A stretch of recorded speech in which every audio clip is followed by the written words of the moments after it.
Told the BBC that he'll challenge a recent court decision removing him from the electoral roll in Ivory Coast. Tijan Thiam has essentially been barred from running in the country's upcoming presidential election after a court ruled he lost his Ivorian citizenship by taking French nationality in 1987. Although Mr. Thiam recently renounced his French citizenship, the court said he should be removed from the electoral roll while still a French national. But he told Catherine Beorahanga that he's still in the race.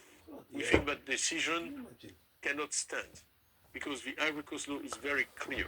Matters of nationality can only be decided by the Procureur de la République. It's the Article 83 of the Nationality Code. That's black and white. So that judge simply did not have the power, the legal power, to make the decision she made. Where do you stand in terms of your nationality today? Because you've given up your French citizenship. So what happens next?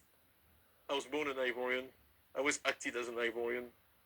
In 2019, I was elected on the International Olympic Committee. You can go on the site. I'm there as an Ivorian. 2020, I was Special Envoy of the African Union as an Ivorian. It was never mentioned by the authorities of my country that I was not Ivorian. So what's happened is that they dug out a 1961 law that has never been applied to anybody. But in theory says that if you take another nationality, you lose your Ivory Coast citizenship. So I would be the first and only person to whom that would be applied. Most of the Ivory Coast football team is in the same case. So if we apply the law the way they just applied it to me, we have to give the cup back to Nigeria because half the team was not Ivorian. When will you be going back to Ivory Coast? As soon as my nationality, citizenship and passport situation is clarified. The other week, after the court had struck you off the electoral register, your party called for nationwide protests for people to turn out in support for you. In the end, according to some people on the ground, only a few hundred people turned out in the commercial capital, Abidjan. So it doesn't look like there is, a groundswell of support for you people who share your outrage as being struck off the electoral roll and possibly not being able to stand as president. You need to understand the reality of the current Ivory Coast regime.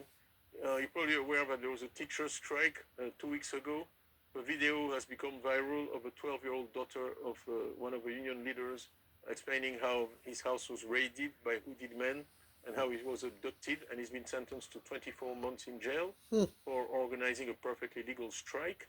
The leaders of the union were called to a meeting with the Minister of Education, and they were arrested after that meeting, all of them. And that day, 1,200 supporters made it to a demonstration. There are 85 buses of police and gendarmerie mobilized. It's fear and intimidation, stopping people from demonstrating, period. We do a lot of polling. We look at things very carefully. We have a poll which we're going to make public later this week, which measures the favorability of basically all the key political leaders.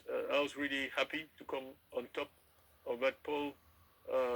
And one of the questions asked is awareness, and less than 1% of Ivorians say that they don't know me. So with 99% notoriety, I'm pretty happy with where I am.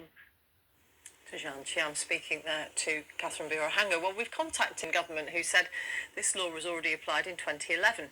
Our nationality code states that an adult who acquires the nationality of another country loses his Ivorian nationality. Mr. Thiam blames the government for a decision taken by the court that could prevent him from running in the elections.